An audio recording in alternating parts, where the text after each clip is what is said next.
कोकणातील प्रत्येक अपडेट जाणून घेण्यासाठी आजच माझे कोकणच्या सोशल मीडिया प्लॅटफॉर्मला लाईक, फॉलो आणि सबस्क्राईब करा. पावसाच्या सरीनंतर रत्नागिरी जिल्ह्यातील सडे सध्या रंगबिरंगी रानफुलांनी बहरून गेलेत. साडवली, जैतापूर, देवाचे गोठणे, नाटे यांसह 20 ते 22हून अधिक सड्यांवर दीपकांडी, कंदील पुष्प, कुमुदिनी, रानहळद, बोहळा, कापरी कमळ आणि गुलाबी भुईचक्र यांसारख्या दुर्मिळ वनस्पतींचा निसर्गोत्सव खुललाय. सह्याद्री संकल्प सोसायटीचे कार्यकारी संचालक प्रतीक मोरे आणि वनस्पतीशास्त्र अभ्यासकांनी या रानफुलांच्या वैशिष्ट्यांवर प्रकाश टाकत त्यांच्या संवर्धनाची गरज अधोरेखित केली आहे. कास आणि मसाई पठाराप्रमाणेच रत्नागिरीतील हे सडे देखील पर्यटकांना आकर्षित करत असून निसर्गप्रेमींसाठी एक अनोखी पर्वणी ठरत आहे. या दुर्मिळ जैववैविध्याचे संरक्षण करणे ही सर्वांची सामूहिक जबाबदारी असल्याचं आवाहन देखील करण्यात आलंय. नमस्कार, मी डॉक्टर प्रताप नाईकवडे. मी आटले सप्रेपित्रे महाविद्यालयामध्ये वनस्पतीशास्त्र विभाग प्रमुख आहे आणि त्याचबरोबर सह्याद्री संकल्प सोसायटीचा सेक्रेटरी म्हणून पण काम करतो. आपण ज्या सड्यावर आहोत तर त्या सड्यावर जशी दीपकाठी ही अत्यंत दुर्मिळ आणि त्याचबरोबर प्रदेशनिष्ठ वनस्पती दिसते, तशी दुसरी वनस्पती आहे तर ती म्हणजे इपिजिनिया देवरुकेन्सिस.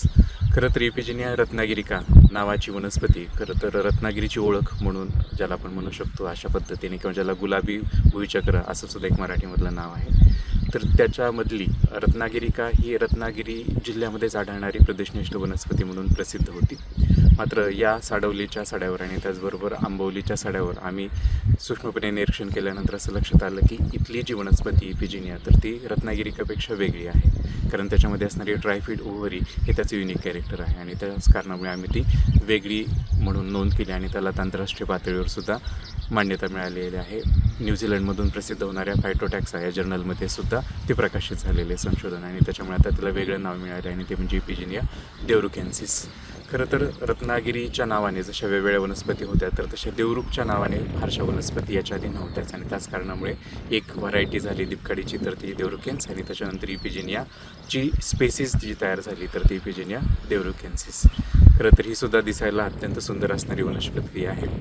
ज्या वेळेला दीपकाडी पूर्णपणे फुललेली नसते तर त्याच्या आधी खरं तर इपिजिनिया देवरुकेन्सिस ही फार मोठ्या प्रमाणामध्ये आपल्याला इथे फुललेली बघायला मिळेल. अगदी गुलाबी चादर बघता येईल अशा पद्धतीने ती फुललेली असते.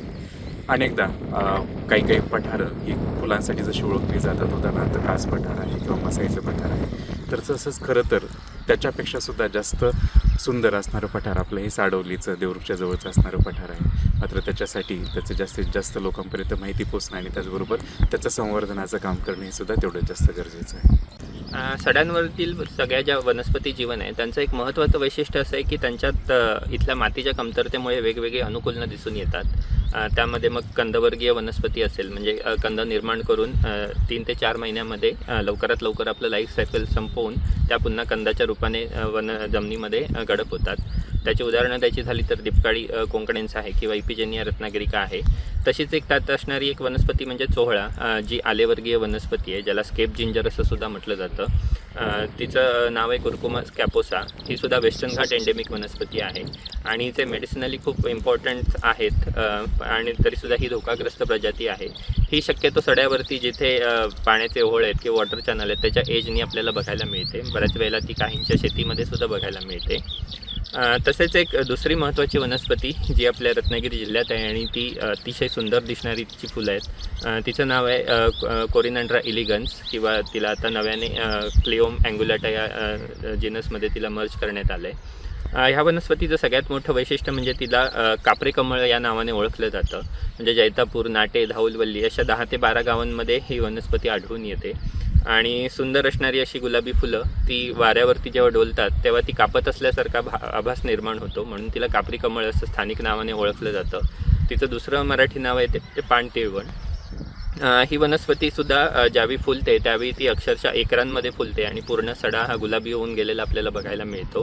ह्या वनस्पतीचा शोध हे डॉक्टर अरुण चांदोरे आणि डॉक्टर श्रीरंग यादव यांनी लावला होता आणि फक्त 10 ते 12 गावात आढळत असल्यामुळे ही अत्यंत धोकाग्रस्त कॅटेगरीत असलेली वनस्पती आहे आणि तेवढीच ती इकोटुरिझम किंवा पर्यटनाच्या दृष्टीने अत्यंत महत्त्वाची असणारी वनस्पती आहे.